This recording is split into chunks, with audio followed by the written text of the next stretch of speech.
Hello guys, it's me, Van. Today I will introduce to you a new story. It's the Cinderella. Maybe a lot of you know about this story because this is a very famous story. So now let's start. Cinderella. Isabella lived in a big house in the city.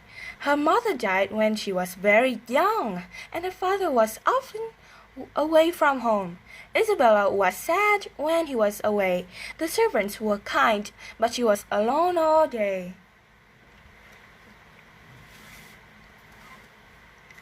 One day, her father married again. Isabella, my dear, this is your new stepmother, he said. Her stepmother had two daughters, Grisida and Imogen. Isabella was much prettier and nicer than Grisida and Imogen, and her stepmother hated her. 2 years later, Isabella's father died. Her stepmother sent all the servants away. Isabella, you can do their work, she said. Isabella liked helping people, so she didn't complain. Her stepmother said, you can sleep on the kitchen floor by the fire. Then you can start work when you wake up. The floor was dirty with cinders from the fire.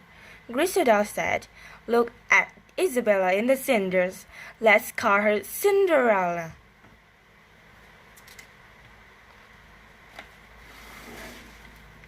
Take my shoes, Cinderella. Bring my dress, Cinderella. They were always shouting.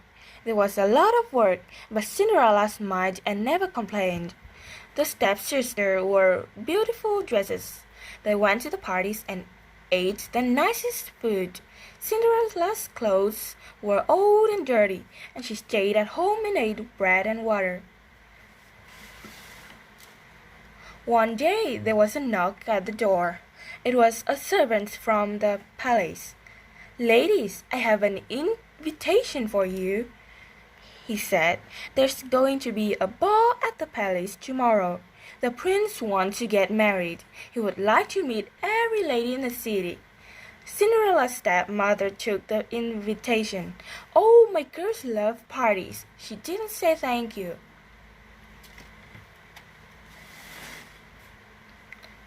The stepsisters were excited. I'm going to wear my new blue dress, Grisida. But I want to wear my blue dress, Imogen. I'm going to marry the prince. Ha! The prince isn't going to look at you. Please, I can wear one of your old dresses? Cinderella asked. They all laughed at her. You can't go, said her stepmother. Look at you. Even our old clothes are too nice for you, said Grisida. The next evening, Cinderella's stepmother and sister went to the ball. Cinderella sat in the kitchen alone. It was very quiet. There was a big orange pumpkin in the table for dinner the next day. A mouse ran over her foot, and then another. She started to cry. Suddenly, the kitchen was full of light. Cinderella saw an old lady with a magic wand. Cinderella was frightened, but the old lady smiled kindly. Who are you? asked Cinderella. My dear, I'm your fairy godmother. Why are you crying? Because everyone in the city is at the princess' ball, but I can't go. Don't worry, Cinderella. You shall go to the ball. But I'm so dirty, and I don't have any nice dresses. Suddenly, her old clothes changed into a gold and silver ball dress. Cinderella looked down at her feet. She was wearing glass slippers, the prettiest shoes in the world. Cinderella smiled. Oh, thank you. Come outside, my dear, said the fairy. She put the pumpkin and 4 mice on the ground and touched them with her wand. The pumpkin changed into a gold and silver coach, and the mice were 4 white horses. They are beautiful, said Cinderella. We need a coachman, said the fairy. Where's your stepmother's little dog? The dog ran out of the house. The fairy touched him with her wand, and he changed into a coachman. "Thank you so much. I really can't go to the ball." "Wait, my dear, this is very important," said the fairy. "You must come home before 12 o'clock. At midnight my magic ends." When Cinderella walked into the ballroom in her beautiful dress, everyone stopped talking. Even the music stopped. "Who is she?" Cressida whispered to Imogen. "She is so beautiful." "Is she a princess?" Imogen whispered back. "Look at her slippers." Cinderella was a little frightened. She stood alone by the door and looked down at the floor. Suddenly, a servant was standing next to her. "My lady, the prince would like to dance with you." Cinderella looked up and saw the handsomest man in the world. He was smiling at her. After one dance, the prince asked her for another, and then another. They danced for hours. Then Cinderella heard the palace clock. Dong, dong, dong, dong. "Oh no," she said. "It's midnight. I must go." But I don't know your name," said the prince. It was too late. Cinderella ran out of the palace. Her beautiful dress was old and dirty again. The gold and silver coach changed to a pumpkin. The horses were mice, and the coachman was a little dog. Nobody can run fast in the glass slippers. Cinderella fell down near the palace and lost one. She stood up, picked up another slipper, and ran all the way home. The prince ran after her, but Cinderella was gone. On the ground near the palace, he saw a glass slipper.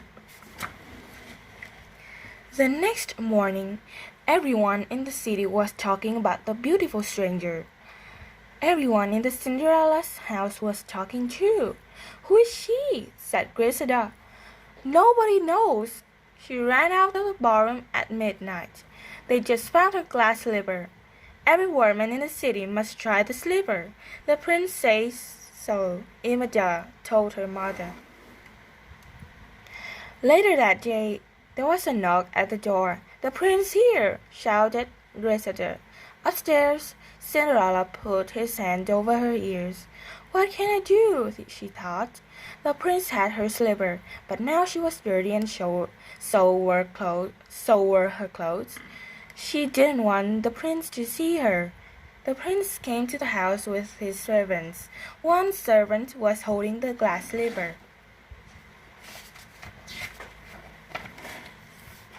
"Good afternoon, ladies," said a servant.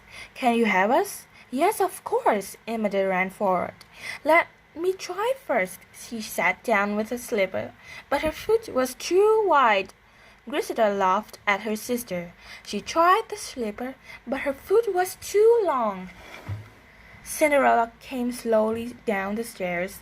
"Please, can I try?" she asked. "Yes, of course you can," said the prince. He looked at her carefully. "Do I know you?" "Ha! That's Cinderella. No one knows her," said Cressida. "She's not important," said Imogen. "Be quiet," said the prince. "Please come here, Cinderella." Cinderella sat down and tried the slipper. It was exactly the right size. She took her other slipper from the pockets of her dress and put it on her other foot. Suddenly the room was full of light, and Cinderella's fairy godmother was there. She touched Cinderella with her wand, and the cinders were gone. She was wearing a ball dress. She looked even more beautiful than before. "I knew it," said the prince. "It was you at the ball." "What?" shouted Cinderella's stepmother. "Cinderella? What about my Cressida, Imogen?" The prince didn't listen. He took Cinderella's hand. "Cinderella isn't my real name," said Cinderella quietly. "It's Isabella. Isabella of Cinderella. You are the most beautiful woman in the city, and the nicest too. Please marry me," said the prince. Cinderella held his hand closed her eyes and smiled. So now this is the end of the story Cinderella. This my favorite story and hope you enjoy. See you.